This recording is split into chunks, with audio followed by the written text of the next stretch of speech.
வணக்கம் வந்தனம் மக்களே, இது தமிழச்சி குரல், உங்களில் ஒரு குரல். இந்த காணொளியில் நீங்கள் பார்க்க போகிற சிறுகதை நீ இல்லாமல் நான் இல்லை. ஒரு பெண் உருகி உருகி காதலிக்கிறத பார்த்துருப்பீங்க, ஒரு ஆண் உருகி உருகி காதலிக்கிறத பார்த்துருப்பீங்களா? இந்த கதையில் பார்க்க போகிறீங்க. வாங்க காணொளிக்குள்ளே போகலாம்.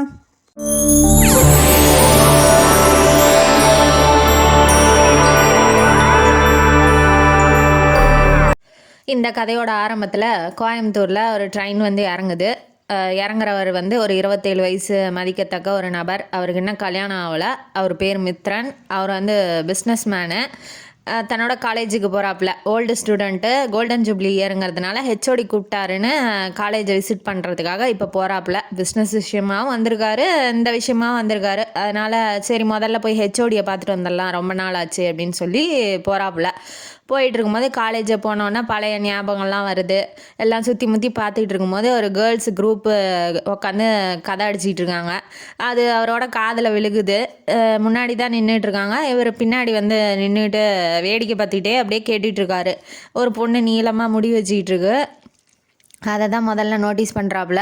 யார் இது, இவ்வளோ நீளமாக இருக்கே முடி, பரவாயில்லையே அப்படின்னு சொல்லி சரி முகத்தை பார்த்தா நல்லாயிருக்கும் அப்படின்னு சொல்லி யோசிக்கிறாரு. அந்த குரூப்லையே பேசிகிட்டு இருக்கிறது ஒரு 4-5 பேர். அதில் 2 பேர் முக்கியமானவங்க. சஹானா, ஹீரோயினி ஆஃப் த ஸ்டோரி. இந்த கதையோட ஹீரோயினி அவங்க. அடுத்தது அவங்களோட ஃப்ரெண்டு காவ்யா. 2 பேரும் தான் க்ளோஸ் ஃப்ரெண்ட்ஸு, ரூம்மேட்ஸும் கூட. ஹாஸ்டலில் ரூம்மேட்ஸும் கூட அவங்க தான். இவங்க 2 பேரும் என்ன பேசிகிட்டு இருக்காங்க, இந்த ட்ரெஸ்ஸு போட்டால் தான் உனக்கு எக்ஸாம் நல்லா எழுதுவேன். ஒவ்வொருத்தர் வச்சுருப்பாங்கல்ல, நம்ம இந்த கலர் போட்டு போனால் கரெக்டாக நமக்கு ஒர்க் அவுட் ஆகும் அப்படின்னு சொல்லி. அந்த மாதிரி அவரு நினச்சி, ஏண்டி இப்படி துவைக்காமல் துணியை போட்டு வர, அதுக்குன்னு துவைச்சாது போட்டு வரலாம்லடி, ஒரே ட்ரெஸ்ஸாடி எக்ஸாமுக்கு போட்டு வருவேன்னு அவங்க கிண்டல் பண்ணுறாங்க காவ்யா. அதுக்கு நம்ம சகானம் சொல்கிறாங்க, நீ மட்டும் என்ன இந்த கலர் கொஷின் பேப்பர் வந்தால் ஈஸியாக இருக்கும்னு நினப்பேன், அந்த கலர் கொஷின் பேப்பர் வந்தால் கஷ்டமாக இருக்குன்னு நினப்பேன், நீ ஏன் என்ன சொல்கிற அப்படின்னு சொல்லி ஃப்ரெண்ட்ஸுக்குள்ளே ஏதோ சும்மா ஜாலியாக பேசிக்கிட்டு இருக்காங்க. பேசிக்கிட்டு இருந்தோடனே இவர் பார்த்துட்டு, யார் அது பொண்ணு, நல்லா வாய்ஸ்லாம் நல்லா இருக்கே அப்படின்னு சொல்லி, சஹானா தான், அந்த நீளமாக முடி வச்ச பொண்ணு சஹானா. சரி முகத்தையாவது பார்க்கலாமே அப்படின்னு சொல்லி ரொம்ப ஆர்வமாக நின்றுட்டுருக்காப்புல. அப்புறம் சகானான்னு இன்னொரு ஃப்ரெண்டு பின்னாடியிலேருந்து கூப்பிட்றத பார்த்துட்டு இவ திரும்புகிறா. உடனே நம்ம ஹீரோ முகத்தை பார்த்தோன்னே அப்படியே அவத்துலேயே விழுந்துட்டார். அந்த இடத்துலையே அழகில் மயங்கி, கட்டினா இந்த பொண்ணை தாண்டா கட்டணும் அப்படின்னு சொல்லி முடிவே பண்ணிட்டாப்புல. சரி இது காலேஜு, நம்ம போய் நம்ம விருப்பத்தெல்லாம் சொல்ல முடியாது இல்லையா? அதனால் சரி பேர் சஹானா, அழகாக இருக்கா அப்படின்னு மட்டும் நோட்டீஸ் பண்ணிட்டு ஹெச்ஓடி ரூமுக்கு இவர் போகிறாரு. போனோன்னே ஹெச்ஓடிகிட்ட பேசிவிட்டேன். கோல்டன் ஜூப்ளி இயரை பற்றி பேசிகிட்டு இருக்காங்க. என்னென்ன நிகழ்ச்சிகள்லாம் போடுறீங்க, என்னென்ன ஈவெண்ட்ஸ்லாம் இருக்குது அப்படின்னு சொல்லிட்டு பேசிகிட்டு இருக்கும்போது அந்த காலேஜோட இவர் லாஸ்ட் இயர் படிக்கிறாரு, அந்த சகானா கிளாஸ்மேட்டு அவர் ஜீவா அப்படிங்கிறவர் என்ட்ராவராப்புல. சார் என்ன ஹெச்ஓடிகிட்ட கேட்குறாப்புல, சார் என்ன சார் ஈவெண்ட்ஸ்லாம் என்ன எல்லாம் முடிவு பண்ணிட்டீங்களா, இது ஸ்டூடெண்ட்ஸ்லாம் கேட்குறாங்க, என்ன அனுப்பிச்சி விட்டாங்க அப்படின்னு சொல்லும் போது அதை பற்றி தான் பேசிகிட்டு இருக்கோம். நீ போய் முன்ன எக்ஸாமுக்கு தயாராக, செமஸ்டர் நடந்துகிட்டு இருக்கிறதுனால போய் முதல்ல எக்ஸாமுக்கு படிங்க அப்படின்னு சொல்லி அவர் அனுப்பிச்சி விட்டோன்னே இவர் வெளியில் வராரு. நம்ம ஹீரோ மித்ரன் வெளியில் வராப்புல. என்னப்பா என்னாச்சு, ஏன் சோகமாக இருக்கு அப்படின்னா, அவன் என்ன சொல்கிறான், இவர் கேட்டால் இவர் இந்த கற்றுறாரு, அங்கே ஸ்டூடெண்ட்டுக்கிட்ட போனால் அவனுங்க நம்மளை என்ன கத்துறானுங்க, ஏன்டா இன்னும் ஒன்றும் கேட்காம இருக்கு அப்படின்னு சொல்லி, நான் என்ன தான் சார் பண்ணுறது அப்படின்னு சொல்லும் போது, அதெல்லாம் ஒன்றும் இல்லைப்பா, அவர் கொஞ்சம் மூட் அவுட்டில் இருப்பார், அதனால் நீ ஒன்றும் பெருசாக நினச்சிக்காத, அவன் என்ன கேட்குறான், நீங்கள் சொந்தக்காரங்களா சார் அப்படின்னு கேட்கும்போது, இல்லைப்பா நான் ஓல்டு ஸ்டூடெண்ட்டு, சீனியரா சார் அப்படின்னா நீங்கள் அப்படின்னும் போது, சீனியர் தான், ஆனால் சார் போங்க வாங்கலாம் பேசாத, சும்மா பேர் விட்டு கூப்பிட்டு பேசு, என் பேர் மித்ரன், உன் பேர் அப்படிங்கும்போது, நான் ஜீவா சார் அப்படி, சார் இல்லை ஜீவா அப்படின்னு சொல்லி சொல்கிறாப்புல. சரி பாஸு நான் போயிட்டு வரேன் அப்படின்னு சொல்லி சகஜமாக பேச ஆரம்பிக்கும் போது, என்னப்பா நான் என்ன கொல்லக்கூட்ட தலைவனா பாஸுங்கிற அப்படின்னாட்டி, ஆமாம் நீங்கள் எனக்கு பாஸு தான் சரின்னு மித்ரனும் ஜீவாவும் ஃப்ரெண்ட்ஸ் மாதிரி ஆகிட்டாங்க. இப்போ அந்த பொண்ணை மறக்க முடியல. சாரும் என்ன பண்ண முடியும், காலேஜ்லேயும் போய் எதுவும் பேசவும் முடியாது. சரி இந்த கோல்டன் ஜூப்ளி இயர் வருதில்ல, அதனால் நம்ம அன்னைக்கு கூட பார்த்து பேசிக்கலாம், ஆனால் வேலை இல்லாமல் இருக்கணுமே, நமக்கு அன்றைக்கி வேலை இருக்குது, ஹெச்ஓடிட்டையும் நான் வந்தால் தான் வருவேன்னு சொல்லிட்டேன். சரி தலையெழுத்து என்னவோ அதை நடக்கட்டும் அப்படின்னு சொல்லிட்டு இவர் ஹோட்டலில் ரூம் புக் புக் பண்ணி அங்கே போய் தங்கிட்டு சாப்பிட்றதுக்காக வெளியில் வந்திருக்காரு. நம்ம ஹீரோயினி சஹானாவும் ஃப்ரெண்ட்ஸு அவங்க காவியா மற்ற ஃப்ரெண்ட்ஸோட சாப்பிட அன்னைக்குன்னு பார்த்து வந்திருக்கா. ஒரே ஹோட்டலில் வேற, பக்கத்து டேபிள் வேற. என்னடா இது கடவுளோட விதியா அது, திரும்ப திரும்ப பார்க்குறோமே அப்படின்னு சொல்லி மித்ரனுக்கு ஒரே குஷி. ஆனால் சஹானாக்கு இதெல்லாம் தெரியாது இல்லையா. அவள் எப்போதும் போல ஜாலியாக காமெடி பண்ணிட்டு ஃப்ரெண்ட்ஸோட சிரித்து பேசிகிட்டு இருக்கா. காவியா என்னங்கிறா, ஜோசியத்தில் எப்படி நம்புற அப்படின்னு சொல்கிறா. நீ ஏண்டி அதை கேட்குற அப்படின்னு சொல்லி சகனா கேட்கும்போது அவன் என்ன சொல்கிறா, ஆமாம் நீ கிளி ஜோசியம் பார்த்துட்டு வந்தியா, என்ன ஆச்சு அப்படின்னு கேட்கும்போது எனக்கு சீக்கிரமாக கல்யாணம் நடக்கணும்னு சொல்கிறான் அப்படின்னு சொல்கிறா. சரி அந்த மாதிரி நடந்துட்டா என்ன பண்ணுவேன் அப்படின்ன வாட்டி, அந்த மாதிரிலாம் நடக்க சான்ஸே இல்லை. நான் வந்து செமஸ்டர் இந்த 6 மாதத்தோட அவளுக்கு காலேஜ் முடியுது. அதனால் அந்த 6 மாதம் நான் கல்யாணம் பண்ணிக்க மாட்டேன், அதுக்கப்புறம் தான் பண்ணிக்குவேன். இல்லைன்னா 2 வருஷம் கழிச்சு தான் நான் வேலைக்கு போய் சம்பாரித்து சாப்பிட்டதுக்கப்புறம் தான் நான் போய் கல்யாணம் பண்ணிக்குவேன் அப்படின்னு சொல்லி சொல்கிறத நம்ம மித்ரனும் கேட்குறாப்புல. கேட்டுட்டு சரி இப்போதைக்கு இதெல்லாம் வந்து எண்ணம் இல்லையாட்டங்குது இல்லை மேரேஜுக்கு அப்படின்னு சொல்லிட்டு அவர் கிளம்புறாரு. சரி ஒரு கொஞ்சம் பொறுமையாக ட்ரை பண்ணலாம் அப்படின்னு சொல்லிட்டு அவர் கிளம்பிட்டாரு. நமக்கு என்ன விதியோ அது நடக்கட்டும் அப்படின்னு சொல்லி நினச்சிக்கிட்டாரு. இப்போ வந்து இவங்க மேடமும் வந்து என்ன சொல்கிறாங்க, அப்படி கல்யாணம் நடந்துருச்சுன்னா, காவியா கேட்குறா கல்யாணம் நடந்துச்சுன்னா என்ன பண்ணுவ அப்படின்னு சொல்லி கேட்கும்போது, அதெல்லாம் நடக்க சான்ஸே இல்லை. நடந்துருச்சுன்னா நான் உனக்கு வந்து போஸ்ட் அடித்து கேவலப்படுத்திடுவோம், இந்த மாதிரி நடந்துருச்சு அப்படின்னு சொல்லி. அதுக்கு அடுத்தது வந்து உன் முடியை கட் பண்ணிக்குவியா அப்படின்னு சொல்லி எல்லாம் ஃப்ரெண்ட்ஸ்லாம் சும்மா கிண்டல் பண்ணிகிட்டு இருக்கிறாங்க அவளை. அதனால் அவள் ரொம்ப டென்ஷன் ஆகிட்டா. கல்யாணம் நடக்கவே கூடாது, நடக்கவும் நடக்காது அப்படிங்கிற ஒரு மைண்ட் செட்டுக்கு அவள் வந்துட்டா. மித்ரன் வந்து தன்னோட அப்பா இறந்து போயிட்டார். மித்ரனுக்கு அப்பா இறந்து போயிட்டார். அம்மா இருக்காங்க பார்வதி. அவங்க ரொம்ப அன்பானவங்க, கோபம்லாம் படவே தெரியாது. அப்பேற்பட்ட அம்மா. அப்பா இறந்துட்டாருங்க. அதனால் அப்பாவோட ஃப்ரெண்டு மகாதேவன்கிறவர் அந்த ஊர்லேயே இருக்கிறாப்புல. அதனால் அவரை ஒரு தடவை பார்த்துட்டு வந்துடலாம் அப்படின்னு சொல்லி அவங்க அந்த அங்கிள் வீட்டுக்கு போகிறாப்புல. போகும்போது அந்த அங்கிள் என்ன பண்ணுறாரு, ஒரு ஆல்பம் தன்னோட பொண்ணு கல்யாண ஆல்பத்தை வந்து புரட்டி பார்த்துக்கிட்டு இருந்திருப்பார். இவர் போனோடனே உட்கார சொல்லி உபசரிக்கிறாப்புல. அப்புறமா என்ன அங்கிள் பார்க்குறீங்கன்னு வாட்டி, இது பொண்ணு கல்யாணம் தான், நீ தான் வர முடியலையே, உங்கள் அம்மா மட்டும்தான் அட்டன் பண்ணாங்க, நீ வேணா பாரு அப்படின்னு சொல்லி அவளை பார்க்க வைக்கிறாங்க. பார்க்க வைக்கும்போது சகானா வந்து ஃபோட்டோவில் இருக்கா. இது சகானா தானே அப்படின்னு சொல்லி கேட்கும்போது, உனக்கு தெரியுமாப்பா அப்படின்னு சொல்லி அவங்க சொல்கிறாங்க. சொன்னோடனே இவன் என்ன சொல்கிறான், ஓ இல்லை தெரியாது, இப்போ தான் காலேஜ் கோல்டன் ஜூப்ளி இயர் இல்லையா, அதனால் வந்து நான் போய் ஹெச்ஓடியை பார்க்கும்போது பார்த்தேன், எனக்கு கொஞ்சம் பிடிச்சிருக்கு, கல்யாணத்துக்கு சம்மதிப்பாங்களா, அவங்க குடும்பம் எப்படி அப்படின்னு தெரிஞ்சுக்கலான்னு தான் பார்த்தேன் அப்படின்னு கேட்குறான். கேட்டவுடனே உனக்கு பிடிச்சிருக்கா, ஓகே அப்படின்னு சொல்லி அவரும் புரிஞ்சுக்கிட்டு, அவள் வந்துப்பா என் ஆஃபீஸில் ஒர்க் பண்ணுறாரு இல்லையா, அவர் ஒரு ஆஃபீஸில் ஆஃபீஸ் ஃப்ரெண்டோட பொண்ணுப்பா அவங்களுக்கு வந்து ஒரு பையன் இருக்கான், ஒரு பொண்ணு. பையன் சின்ன பையன், அவன் 12th படிக்கிறான். அவன் ரொம்ப நல்ல குடும்பம் தான். ஆனால் நீ வசதியானவனாச்சே, பணக்காரன், இவன் மித்ரன் பணக்காரன். அதனால் நீங்கள் பணத்தை பெருசாக எடுத்துக்க மாட்டீங்க, ஆனால் அவன் கொடுக்கணுமே, தெரியல, நான் கேட்டு பார்த்துட்டு என்னான்னு சொல்கிறேன் உனக்கு அப்படின்ன வாட்டி, சரி நீங்கள் கேட்டுட்டு சொல்லுங்கள், அவங்க வீட்டில் என்னை பார்க்கணுன்னு சொன்னாங்கன்னா கூட என்னை கூப்பிடுங்க, இவர் வந்து கல்யாண மூடில் தான் இருக்கிறாரு, ஆனால் அந்த பொண்ணு தான் கல்யாண மூடில் இல்லையே, சரி என்ன நடக்குது பார்க்கலாம் சரின்ட்டு இவரும் கிளம்பி போயிட்டார், சென்னைக்கே போயிட்டாப்புல. இப்போ வந்து இவர் மகாதேவனும் வீட்டில் இருக்கிறாங்க, அவங்க ஒய்ஃபு அவங்க பையனும். இப்போ சஹானா வந்து லீவுக்கு வந்திருக்கா அவங்க வீட்டுக்கு. அவங்க வீட்டில் இருக்க பையன், அவங்க ஒய்ஃபு, அவங்க ஒய்ஃபுங்கிற மாதிரி பையனும், அந்த வரதராஜன் அவங்க ஃப்ரெண்டு பேர், சஹானாவோட அப்பா பேர் வரதராஜன், அவரோட ஒய்ஃபு அமிர்தம். அதாவது ஹீரோயினியோட அப்பா வரதராஜன், அம்மா அமிர்தம், தம்பி வந்து அர்ஜுன். எல்லாருமே என்ன பண்ணுறாங்க, வரதராஜனை தவிர மற்ற எல்லாரும் டூருக்கு போயிடுறாங்க. இவர் மகாதேவன் வீட்டில் இருக்கிறவங்களும் டூருக்கு போயிடுறாங்க. இப்போ ஃப்ரெண்டு 2 பேர் மட்டும் இருக்காங்க. வரதராஜனுக்கு திடீர்னு ஹார்ட் அட்டாக் மாதிரி வந்தோடனே, வா ஹாஸ்பிட்டலுக்கு போயிடலாம், ஃபோன் பண்ணி உங்கள் வீட்டில் சொல்லிடுறேன் அப்படின்னு வாட்டி, இல்லை வேண்டாம் சொல்லாத, பயப்படுவாங்க, முதல்ல என்னன்னு ஹாஸ்பிட்டலில் காமிச்சிக்கலாம், சாதாரணமாக இருந்தால் விட்டுறலாம், ஏன்னா தேவையில்லாமல் பயமுடுத்திக்கிட்டு அவங்க ஒய்ஃபு வந்து ரொம்ப பயந்துக்குவாங்க அப்படின்னு சொல்லி சகானா அப்பா சொல்கிறாப்புல. சரி வாடா போகலான்னு ஹாஸ்பிட்டலுக்கு கூட்டிகிட்டு போகிறாரு.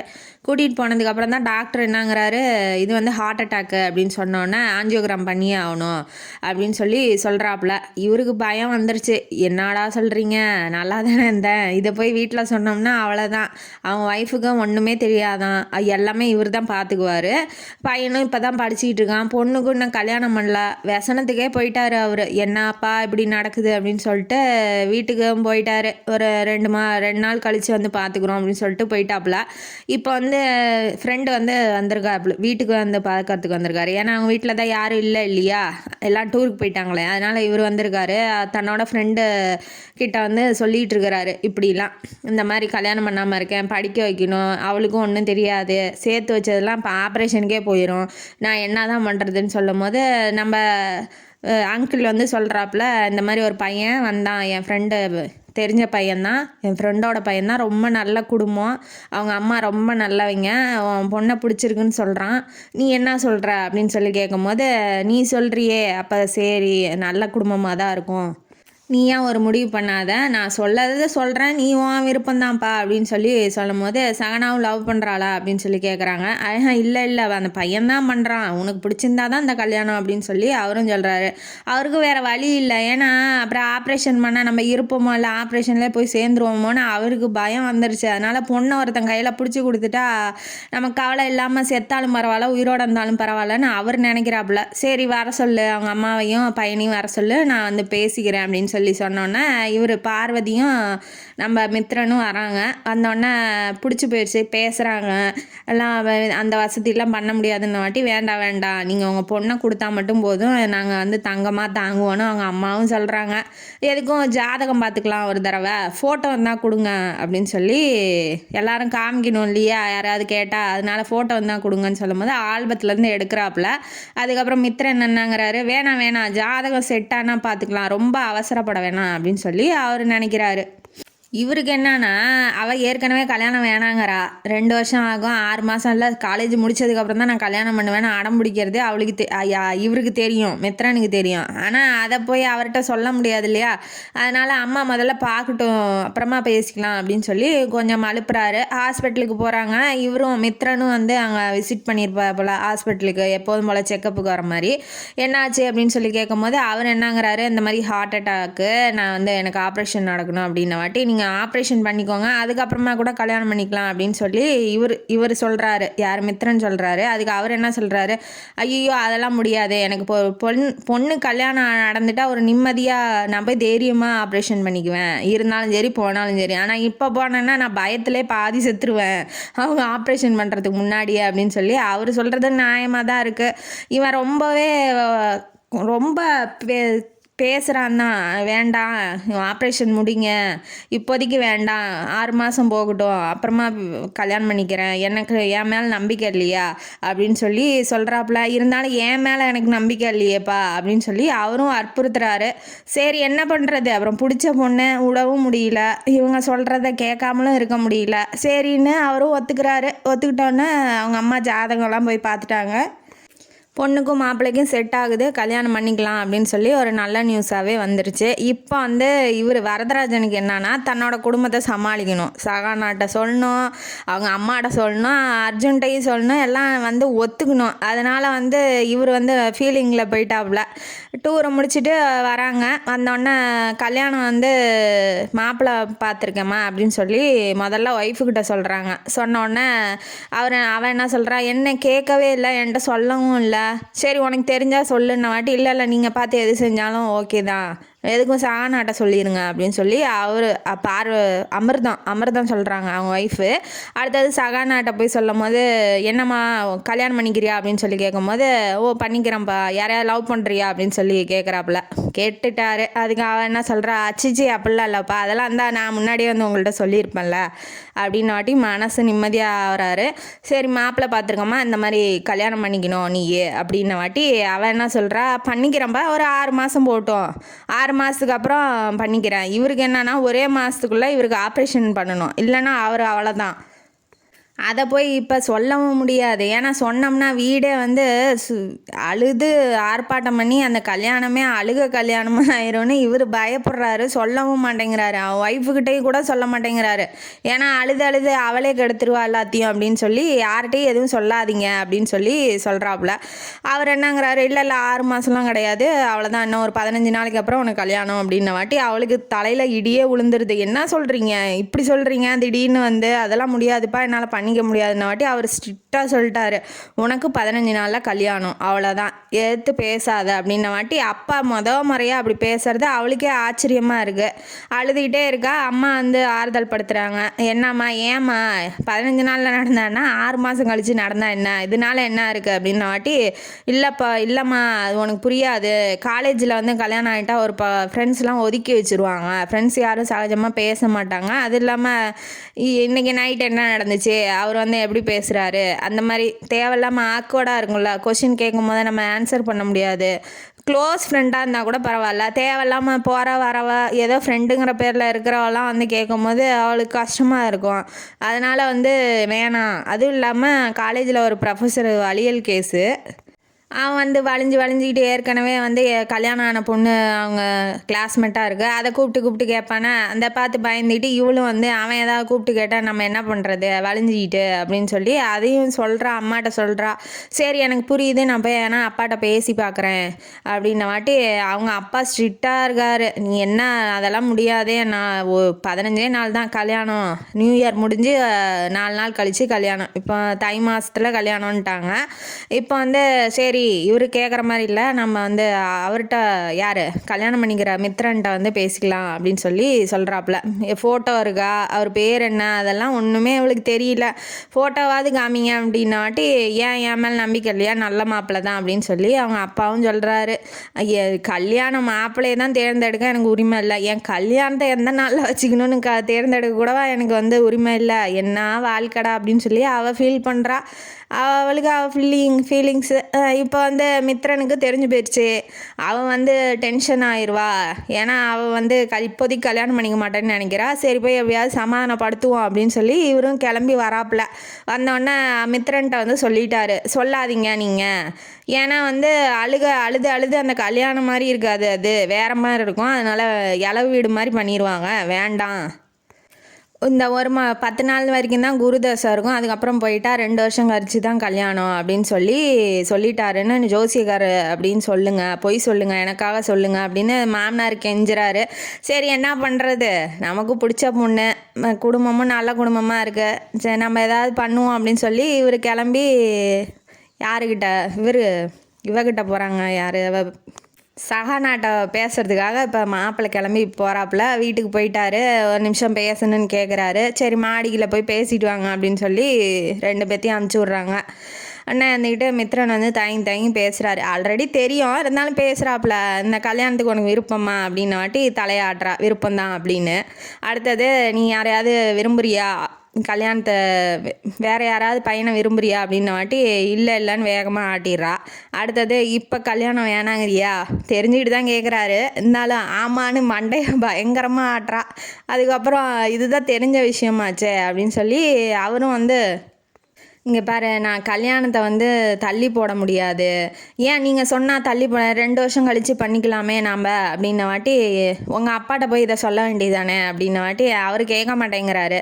எங்கள் அம்மாவும் எனக்கு கேட்க மாட்டேங்க, எங்கள் அம்மா ஜோசியத்தில் நம்பிக்கை வச்சுருக்காங்க, அதனால் அவங்களும் கேட்க மாட்டாங்க, எனக்கு வேறு வழி இல்லை, உனக்கும் வேறு வழி இல்லைன்ன வாட்டி நான் ஒரே ஒரு வாக்கு தான் கொடுக்க முடியும், சத்தியம் பண்ணுறேன், நீ வந்து காலேஜ் போகிற வரைக்கும் உன்னை தொடவோ இல்லை உங்ககிட்ட வரவோ நான் வந்து முயற்சி பண்ணவே மாட்டேன், அது மட்டும்தான் என்னால் பண்ண முடியும் அப்படின்னு சொல்லி அவர் வந்து தன்னோட ஃபீலிங்ஸ்லாம் சொல்லிட்டு போயிட்டாப்புல. இவளுக்கு வந்து கோவம், என்ன மித்ரனா இல்லை சத்ருவா, அதான் எதிரியா, நம்ம சொல்கிறத ஏன் இவன் காது கொடுத்தே கேட்க மாட்டேங்கிறான், எனக்கு என்ன ஃபீலிங்ஸ் இருக்குன்னு அவன் கேட்கவே மாட்டானா அப்படின்னு சொல்லி அவள் ஃபீலிங்கில் இருக்கா.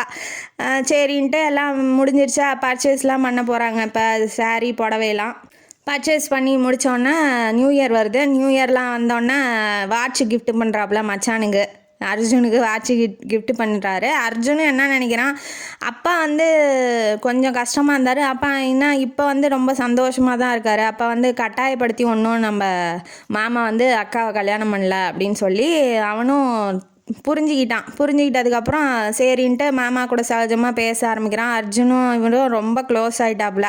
வாட்சை கிஃப்ட் பண்ணுறாரு. அடுத்தது வருங்கால ஒய்ஃபுக்கிட்ட போய் வாட்சை கொடுக்கும்போது அவள் முறைக்கிறா, அவள் வந்து எதுவுமே பேசவே மாட்டேங்கிறா.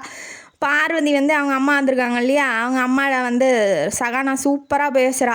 எப்படி இருக்கீங்க, நல்லா இருக்கீங்களா அத்தை, வாங்க அத்தை அப்படின்னு சொல்லி கேட்குறா. உனக்கு முடி நீளமாக இருக்குல்ல, என் சொந்தக்காரி பொண்ணு ஒருத்தி இருக்கா, அவளோட முடி நீளமாக இருக்குன்னு என்கிட்ட கூப்பிட்டு விடுவா.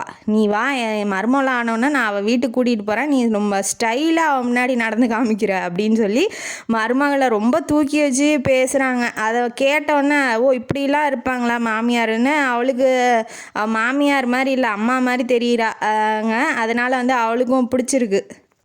கிஃப்ட் பண்ண வாட்சை வந்து அவள் எடுக்கவும் இல்லை தொடவும் இல்லை. ஃபோன் வந்ததுனால இவர் வந்து டேபிள் மேலேயே வச்சுட்டு போயிட்டாப்புல. அவருக்கு கஷ்டமாக தான் இருக்குது, என்ன பண்ணுறது, அவரோட சுச்சுவேஷனை அவரால் எக்ஸ்பிளைன் பண்ண முடியாது இப்போதைக்கு. அதனால் அவரும் எதுவும் பேசிக்கல. அடுத்தது வந்து சரி கிஃப்ட் வாங்கலையே அப்புறம்ன்ட்டு ப்ளவுஸு வந்து தைக்கிறதுக்காக கொடுத்துருப்பாங்க. அதை போய் மகன் சோகமாக இருக்கான்னு இவங்க அமுச்சு விடுவாங்க. சரி போய் ப்ளவுஸு கரெக்டாக இருக்கான்னு கேட்டு வாப்போ அப்படின்னு சொல்லி சகனா வீட்டுக்கு அமுச்சு விடும் போது ஆமாம் அங்கே போனால் மட்டும் அவன் என்ன திட்டி தான் முறைச்சி தான் பார்க்க போகிறா. சரி இருந்தாலும் இதுவும் ட்ரை பண்ணுவோம் அப்படின்னு சொல்லி அவர் போகிறாரு. போனதுக்கப்புறம் கிஃப்ட் மாதிரி மோதிரம், அந்த புடவை மோதிரம் பழம் எல்லாம் வச்சு கொடுக்கும் போது மோதிரத்தை போட்டுக்குமா அப்படின்னு சொல்லி அவங்க அப்பா சொல்கிறாரு. உடனே இருந்துட்டு இந்த மோதிரத்தையும் எங்கள் அப்பா மூலயமா நீங்கள் கொடுக்குறீங்களா அப்படின்னு சொல்லி அவள் கோவத்தில் அந்த மோதிரத்தையும் கலட்டி டேபிள் மேலே வச்சு தள்ளி விட்டுறா. அதை பார்த்தோன்னே அவருக்கு ரொம்ப மனசுடைஞ்சி போயிடுறாப்புல. வேணாம், ரொம்ப அதிகமாக போய் அவளை வந்து ரொம்ப கஷ்டப்படுத்த வேணாம். கிஃப்ட்டு எதாவது பேசணும் அப்படின்னு சொல்லி போய் பேசுறது அதெல்லாம் வேண்டாம். அவள் வந்து ரொம்ப கோவப்படுறா, ஓரளவுக்கு டிஸ்டன்ஸ் மெயின்டைன் பண்ணிக்கலான்னு கல்யாணம் பேச்சு அந்த அந்த ஈவெண்ட்ஸ்லாம் நடக்கும் போது கூட அவர் அவ்வளவா அதிகமாக அவள்கிட்ட போய் பேசுறதும் இல்லை, அவளை தொந்தரவு பண்ணுறதும் இல்லை. ஆனால் வந்து சகானா வந்து அவங்க அம்மா கூட, யார் மித்ரனோட அம்மா கூட ரொம்ப க்ளோஸ் ஆகிட்டா. அவளுக்கு ரொம்ப பிடிச்சிருக்கு. அவர் என்ன நினச்சிக்கிறாருன்னா, சரி அம்மா கூட நல்லா பேசுகிறாளே, நம்மளை பிடிக்காம ஏன் அவங்கள்ட்ட பேசணும் அப்படின்னு சொல்லி அவரோட மனசை வந்து ஆறுதல் படுத்திக்கிறாப்புல. அதுக்கப்புறம் அவங்க அம்மா வந்து ஏதோ ஒரு வேலை வைக்கிறாங்க, அது விஷயமா அவங்க வீட்டுக்கு போகிறாப்புல. போனோடனே இந்தாங்க பாருங்க நான் வாட்ச் கட்டியிருக்கேன் அப்படின்னு சொல்லி இவங்க காமிக்கிறாங்க. அதுக்கு வந்து அவர் எதுவுமே பேசாமல் கீழே போயிடுறாரா. போனோடனே நான் காமிச்சதே தப்பு, அவர் கிஃப்டை ஏன்டா கட்டணும்னு இருக்கு, நீ போய் சாரி கேட்கணும்னு நினச்சே சாகா, நான் உன் மேலே தான் தப்பு அப்படின்னு சொல்லி அவள் டென்ஷனில் போய் சோபாவில் உக்காந்துட்டா. உடனே அவங்க அம்மா வந்து எங்கே மாப்பிள்ளையை காணோம், மாப்பிள்ளையை காணோன்னு போய் தேடி கண்டுபிடிச்சிட்டு வா, பிடிச்சிருக்கீங்க பாரு ஊரில் மாப்பிள்ளைய அப்படின்னு சொல்லி அவங்க அம்மா மேலே ஏறுறா. உடனே வந்துட்டாப்புல. அதையும் கேட்டு சிரிக்கிறாரு அவர், கோவம்லாம் பரல அவன் மேலே. அதுக்கப்புறம் உள்ளே வந்ததுக்கப்புறம் பூங்கொத்து கொடுக்குறாப்புல. கொடுத்தோன்னே நான் ஏதாவது தப்பு பண்ணியிருந்தா மன்னிச்சிக்கோ அப்படின்னு சொல்லி ஐ லவ் யூ அப்படின்னு சொல்லி கொடுக்குறாப்புல. கொடுத்தோன்னே அவள் வந்து வெக்கப்பட்டுக்கிட்டு பூங்கொத்து வாங்கிட்டு அவள் எதுவும் பதில் பேசலை, சரின்ட்டு வாங்கிக்கிறா. இப்போ வந்து கல்யாணம் நடக்குது, கல்யாணம்லாம் நல்லபடியாக முடியுது. அவங்க ஃப்ரெண்ட்ஸோட ஜாலியாக இருக்காப்புல. ஃப்ரெண்ட்ஸ் எல்லாம் வந்து பேசிக்கிட்டு கலாட்டா பண்ணிகிட்டு இருக்காதை பார்த்து இவளுக்கு வயிறு எரியுது. பாரு இவர் ஃப்ரெண்ட்ஸை மட்டும் கூட்டிகிட்டு வந்து நல்லா ஜாலியாக இருக்காது, என் ஃப்ரெண்ட்ஸை வந்து என்னால் கூப்பிடக்கூட முடியல, என் சுச்சுவேஷனை இப்படி ஆக்கிட்டீங்களே அப்படின்னு சொல்லி அவளுக்கு என்ன வருத்தம்னா, நம்ம ஏன் 6 மாதம் கழித்து கல்யாணம் பண்ணிக்கிட்டா என்ன அப்படின்னு சொல்லி அவளுக்கு வருத்தப்படுறா. அதை வந்து வெளிக்காட்டிட்டு கஷ்டப்பட்டுக்கிட்டு இருக்கும்போது அவர் வந்து என்னாச்சுன்னு சொல்லி கேட்குறாப்புல. கேட்டோடனே அவள் முறைச்சோடனே எங்கடா இப்போ கல்யாணமே வேணான்னு ஓடிடுவாளோன்னு அவருக்கு வேறு பயம் வந்துருச்சு. உடனே வந்துட்டு கையை பிடிச்சி சுற்றுங்க அப்படின்னு சொன்ன வாட்டி ஐயர் சொல்கிறாப்புல, கையை பிடிச்சி இந்த அக்னி குண்டத்தை வளவாங்கன்ன வாட்டி அவள் கையவே தூக்க மாட்டேங்கிறா. இவளை விட்டா நம்ம அவ்வளோதான் அப்படின்னு சொல்லி அவரே கையை பிடிச்சி இழுத்துக்கிட்டு நல்லா கெட்டியாக பிடிச்சிக்கிறாரு, எங்கேயாவது உதறி விட்டு ஓடிடுவாளோன்னு பயத்தில். அவர் அதுக்கப்புறம் அக்னி குண்டத்தெல்லாம் சுற்றி ஒரு வழியாக வந்து கல்யாணம் முடிஞ்சிருச்சு. இப்போ வந்து அவங்க வீட்டுக்கு தான், மாமியார் வீட்டுக்கு தானே போவாங்க ஃபஸ்ட் நைட்டு. அதனால் வந்து அங்கேயே வந்து எல்லாம் மாமனார் அர்ஜுன்லாம் வெளியில் போயிட்டாங்க. இவங்க வீட்டுக்கு வந்துட்டாங்க. இப்போ இவங்க 2 பேர் மட்டும் தனியாக இருக்கிறாங்க. உடனே இருந்துக்கிட்டு ஏன் என்னாச்சு சானா கோவமாக இருக்கா அப்படின்னு சொல்லி இப்போ தான் கேட்க ஆரம்பிக்கிறார். ஏன்னா கல்யாணத்தில் கேட்டால் 10 பேர் முன்னாடி அவ்வளோதான், அவள் கத்தினாலும் கத்திடுவான்னு அதை பற்றி பேசவே இல்லை. இப்போ வந்து கேட்கும் போது நான் ஏன் கோவமாக இருக்கணும், நீங்கள் தான் ஜாலியாக இருக்கீங்களே, உங்கள் ஃப்ரெண்டெல்லாம் கூப்பிட்டுட்டு வந்தேன், ஏன் உங்கள் ஃப்ரெண்டெல்லாம் கூப்பிட்றீங்க, நான் என் ஃப்ரெண்ட்ஸை கூப்பிட்டேனா, நீங்கள் ஏன் கூப்பிட்டுட்டு இருக்கீங்க அப்படின்ன வாட்டி அவர் வந்து என்ன குழந்த மாதிரி சண்டை போடுறா அப்படின்னு நினைக்கிறாப்புல. ஏன்னா இப்போ அவர் என்ன சொல்கிறாரு, உங்கள் அப்பா ஏன் நீ கூட்டிகிட்டு வந்தேன், எனக்கு தான் அப்பா இல்லையே அப்படின்னு சொல்லி நான் கேட்டால் எப்படி இருக்கும். ஏன் நீ உன் ஃப்ரெண்ட்ஸையும் கூப்பிட வேண்டியதானே அப்படின்னாட்டி கூப்பிட முடியாதே, அப்படி தான் நீங்கள் பண்ணிட்டீங்க. நான் சொன்னேனே ஒரே ஒரு விஷயந்தான் உங்கள்கிட்ட கேட்டேன், இந்த கல்யாணத்தை தள்ளி போட முடியுமான்னு. அதை கூட நீங்கள் எனக்காக பண்ணலையே. அவர் என்ன நினைக்கிறாரு, நீ கேட்டால் என்ன வேணாலும் பண்ணலான்னு தான் எனக்கு தோணுது. ஆனால் நீ கேட்ட விஷயத்தையே நான் வந்து என்னால் பண்ண முடியாமல் ஆகிட்டேன்னு அவருக்கு வருத்தம் மனசுக்குள்ளே படுறாரு. வெளியில் எதுவும் சொல்லலை. சரி விடு, நடந்தது நடந்துருச்சு, சரி நீ போய் படு அப்படின்னு சொல்லி அவர் தான் சொல்லிட்டாரு இல்லையா, காலேஜ் போகிற வரைக்கும் எதுவும் வேண்டாம் அப்படின்னு. அதனால் அவள் பெட்டில் படுக்க போகும்போது இவர் சக்குன்னு ஏறி குதிச்சு அவள் பெட்டில் படுத்துட்டாப்புல. நீங்கள் போய் அர்ஜுன் பெட்டில் படுங்க அப்படின்னு சொல்லி சொன்னோன்னே, நான் ஏன் அடுத்தவன் பெட்டில் படுக்கணும், நீ வேணால் போய் படுத்துக்கோ அப்படின்னு சொல்லி அவர் வந்து தன்னோடையவள் அப்படின்னு சொல்லி அவர் ஃபீல் பண்ணுறாரு. இந்த மக்குக்கு ஒரு மக்கும் ஒன்றும் புரியல. சரின்ட்டு இப்போ காலேஜுக்கு போகிறா. காலேஜுக்கு போகும்போது முடிஞ்சிச்சு, கல்யாணம்லாம் முடிஞ்சிச்சுல. அவங்க மாமியார் வந்து தாலி அந்த மஞ்சள் கயிறு இல்லாமல் செயினாக போட்டு விட்ருக்காங்க. அப்புறம் அந்த காலர் வச்ச சுடிதார் மாதிரி ஒரு 10 சுடிதார் எடுத்து கொடுத்துருக்காங்க மாமியார். அம்மா இல்லை, மாமியார் எடுத்து கொடுத்துருக்காங்க. ஒரு 6 மாதம் 5 மாதம் தானே, அட்ஜஸ்ட் பண்ணிக்கோ, அப்புறம் வந்ததுக்கப்புறம் தாலி பிரித்து போட்டுக்கலாம் அப்படின்னு சொல்லி அவங்க மாமியார் வந்து அம்மா மாதிரி அப்படி பண்ணுறாங்க. உடனே வந்துக்கிட்டு நம்ம மித்ரன் வந்து பிரிய மனசே இல்லை. ஒன்றுமே இல்லைனாலும் அவளை பார்த்தா போதும், அவள் சிரித்தா போதும், அவள் கடுப்பாகி பேசினா கூட போதும், கூடயே இருந்துட்டானா பரவாயில்லன்னு நினைக்கிறாப்புல. ஆனால் அதுதான் நடக்காதே அப்படின்ட்டு தன்னோட ஃபீலிங்லாம் கண்ட்ரோல் பண்ணிக்கிட்டு இந்த ஒரு செல்ஃபோன் நம்பர் கொடுக்குறாப்புல, செல்ஃபோனும் வாங்கி கொடுக்குறாப்புல. இந்த செல்ஃபோனு நம்பரு, எந்த விஷயமா இருந்தாலும் நீ எனக்கு கூப்பிடு, எந்த நேரம்னாலும் கூப்பிடு, நான் வந்து உனக்காக நிற்பேன் அப்படின்னு சொல்லி ஃபோனையும் நம்பரையும் கொடுக்குறாப்புல. கொடுத்தோன்னே ஆனால் அது அவளுக்குன்னு வாங்கின நம்பர் செப்ரேட்டாக, மற்ற யாருக்குமே அந்த நம்பர் தெரியாது. இவர் வந்து எப்போதுமே அந்த ஃபோனு அவருக்குன்னு தனி ஃபோன் வாங்கி வச்சுக்கிட்டாப்புல, ஒய்ஃபுக்கும் தனியாக ஃபோன் வாங்கி கொடுத்துட்டாப்புல. அந்த ஃபோனில் வந்து 2 பேரும் தனியாக பேசிக்கலாம், வேறு யாருக்கும் அந்த நம்பர் தெரியாது. அந்த மாதிரி ஒய்ஃபை வந்து பார்த்துக்கிறாரு. பத்திரமா போயிட்டு வா, காலேஜுக்கு போயிட்டு வா, போனோன்னே ஃபோன் பண்ணு அப்படின்னு சொல்லி சொல்கிறாப்புல. சொல்லிவிட்டு அப்புறம் போனோன்னே ஒரு 3 நாள் கழித்து கோல்டன் ஜூப்ளி இயர் அந்த டே வருது. எல்லாம் வந்து ப்ரிப்ரேஷன்லாம் ரெடி பண்ணி வச்சுட்டாங்க. இப்போ வந்து அப்பாவுக்கு ஃபோன் பண்ணுறா யார், சஹானா. வாங்கப்பா, பேரண்ட்ஸ்லாம் இன்வைட் பண்ண சொன்னாங்க, வாங்க அம்மாவை கூட்டிகிட்டு வாங்க, நீங்கள் ஒரு தடவை கூட இங்கே வந்ததில்லை அப்படின்னு சொல்லி சொல்கிறா. சொன்னோன்னே சரி நம்மளால் போக முடியாது, உடம்புனால சூழ்நிலை சரியில்லை, அதனால் நம்ம போக வேணாம், என்ன பண்ணுறது, சரி வரமான்னு சொல்லிட்டு வச்சிட்றாப்புல. வச்சோடனே இவர் மாப்பிள்ளைக்கு ஃபோன் பண்ணுறாரு, இப்படி வந்து காலேஜுக்கு கூப்பிட்றா மாப்பிள்ளை அப்படின்னு சொல்லி சொன்னோன்னே, ஏன் நம்மளை ஃபோன் பண்ணல, அவர் என்ன நினைக்கிற, ஒய்ஃப் எல்லாத்துலேயும் நம்மளை கூப்பிடணும், நம்மள்கிட்ட முதல்ல சொல்லணும்னு நினைக்கிறாரு. அந்த மக்குக்கு அது தெரியல. அதனால் அப்பா அம்மாவை மட்டும் கூப்பிட்டுட்டு அது வச்சிருச்சு. ஒன்றும் பேசவும் இல்லை, ஒன்றும் இவர்கிட்ட எதுவும் சொல்லவும் இல்லை. அவர் காலேஜ் பக்கமே வர வேணான்னு கூட நினப்பா. ஏன்னா வந்து அதுக்காக தானே கல்யாணமே வேணாம் அப்படின்னு சொல்லி இருந்தா. இதுக்கப்புறம் இவர் வந்து ஃபோன் பண்ணிட்டு, வேணாம், அத்தையும் அம்மாவையும் நான் கூட்டிகிட்டு நான் போய் காலேஜுக்கு போயிட்டு வரேன், நீங்கள் இருங்க மாமா, உடம்பு சரியில்லை, நீங்கள் இருங்க அப்படின்னு சொல்லிட்டு ரூம் எடுத்து அவங்க அம்மாவையும் அத்தையும் வந்து ரூமில் தங்க வச்சுட்டு இவர் மட்டும் காலேஜுக்குள்ளே என்ட்ராகிறாரு. அவளுக்கு தெரியாது இவர் ஓல்டு ஸ்டூடெண்ட்டுன்னு.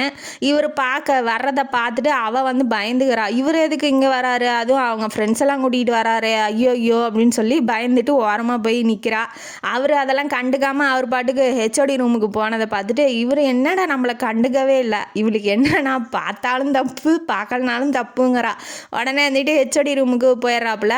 போனதுக்கப்புறம் ஜீவாட்ட நின்று பேசிகிட்டு இருக்காரு. அந்த முதல்ல வந்தான் இல்லையா, என்ன நல்லா இருக்கியாப்பா அப்படின்னு சொல்லி கேட்கும்போது, என்ன பாஸ் நல்லா இருக்கீங்களா அப்படின்னு சொல்லி இவங்க 2 பேரும் பேசிகிட்டு இருக்கிறத பார்த்துட்டு ஜீவா வந்து கூப்பிட்டு கேட்குறா, யார் அவங்க அப்படின்னாட்டி, ஓல்டு ஸ்டூடெண்ட்டு இந்த ஈவெண்ட்ஸுக்காக வந்திருக்காங்க அப்படின்னு இன்வைட் பண்ணியிருக்காங்க, அதனால் வந்திருக்காங்க அப்படின்னு சொல்கிறான். சொன்னோடனே அப்படியே வந்து சகானாவை பார்த்துட்டு, உன்னை லவ் பண்ணுறேன், ஐ லவ் யூன்னு சொல்லிட்டான்.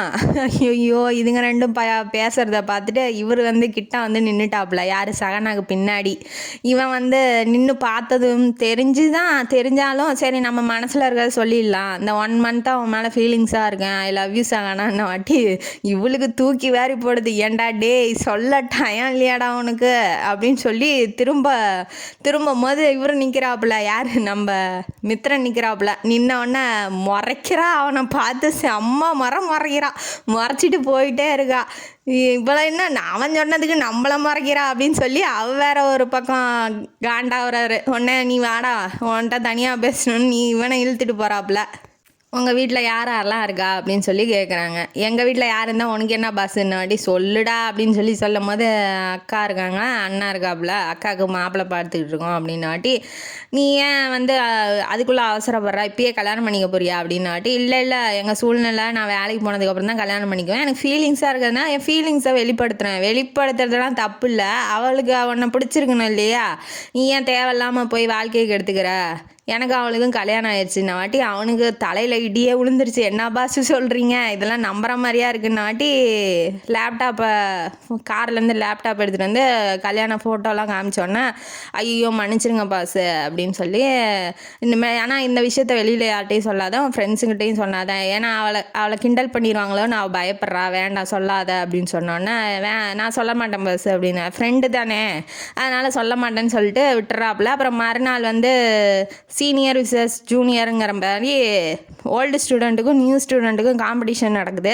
நம்ம சகானா வந்து ஃப்ரெண்ட்ஸோடு வந்து கிண்டல் பண்ணுறா, பாரு காம்படிஷனில் யார் ஜெயிக்கிறா பார்க்கலாமா அப்படின்னு சொல்லி மித்ரனை பார்த்து கேட்கும் போது, நம்ம ஒய்ஃபு நம்மள்கிட்டயா பேசுகிறா, நம்மள்ட்ட வந்து போட்டிக்கு தயாரான்னு கேட்குறாளே, தோத்தரலாமா அப்படின்னு சொல்லி மனசில் நினைக்கிறாப்புல. ஆனால் அவன் முன்னாடி தோக்கக்கூடாதுன்னு நினைக்கிறாப்புல. 2 ஃபீலிங்ஸும் வந்து அவருக்கு ஓடுது. சகானா சொல்கிறேன், நான் டான்ஸ் ஆட போகிறேன் அப்படின்னு சொன்ன வாட்டி, டான்ஸ் ஆடுவாங்கன்னு உனக்கு தெரியுமாடா அப்படின்னு சொல்லி அவளுக்கு ஒன்றுமே தெரியாது. அவர் பார்த்தோன்னே காதலில் விழுந்து கல்யாணம் தான் பண்ணியிருக்காரு, மற்றபடி ஒன்றும் பேசுனதும் இல்லை, பழகுனதும் இல்லை. என்னட்ட போய் அவன்கிட்ட ஃப்ரெண்டுக்கிட்ட போய் சொல்கிறது, தெரியும் அப்படின்னு சொல்லி மேம்போக்கா சொல்கிறாப்புல. பார்க்கலாம் யார் ஜெயிக்கிறான்னு அவளும் ஃப்ரெண்ட்ஸோட போயிடுறா. இவன் என்ன பண்ணுறான், இவன் நல்லா பாட்டு பாடுவான், யார் மித்ரன் வந்து சூப்பராக பாட்டு பாடுவாப்புல, அது அவளுக்கு தெரியாது.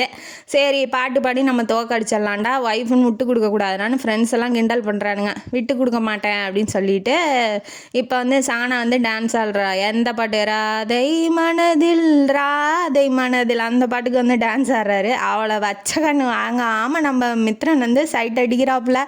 அடித்த உடனே இவர் ஹெச்ஓடி கிட்ட பர்மிஷன் கேட்டு அந்த கேமராவில் வந்து வீடியோவாக பிடிச்சிட்றாப்புல.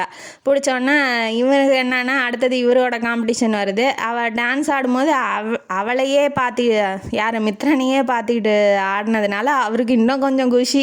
ஓ நம்ம ஒய்ஃபு நம்மளை பார்க்குறா அப்படின்னு வாட்டி அவர் மனசு சமாதானப்படுத்திக்கிறாரு. இவர் போய் இப்போ பாட்டு பாடுறாப்புல. பாட்டு பாடினோடனே என்ன பாட்டுன்னா, இந்த கமல் இந்த படம் விஸ்வரூபம் படத்தில், உன்னை காணாமல் நான் இல்லையே, அந்த பாட்டை வந்து பாடுறாப்புல. செம்மையாக பாடுறாரு, கண்ணை மூடிக்கிட்டே பாடுறாரு.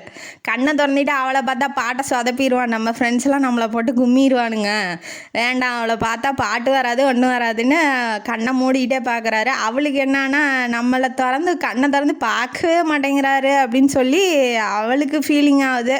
உடனே சூப்பராக பாடி முடித்த உடனே எல்லாரும் கை தட்டுறாங்க. யார் வின்னருங்கும் போது மித்ரன் அனௌன்ஸ் பண்ணிடுறாங்க. கிஃப்ட்டு கொடுக்கறதுக்கும் நம்ம யார் சகானாவை கூப்பிட்டு கிஃப்ட்டு கொடுக்க சொல்கிறாங்க.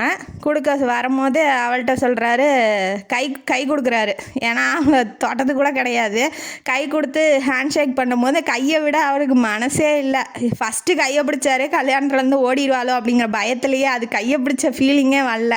இப்போ தான் கொஞ்சம் ஃபீல் பண்ணுறாப்புல ஒய்ஃபு கையை பிடிக்கிறதுக்கு. பாருங்கள், ஒய்ஃபு கையை பிடிக்கிறதுக்கே அவருக்கு எவ்வளோ ஃபீலிங்ஸு, எவ்வளோ ஹானஸ்ட்டாக ஃபீல் பண்ணுறாப்புலன்னு. ரொம்ப நல்ல மனுஷனாட்டங்க மித்ரன்.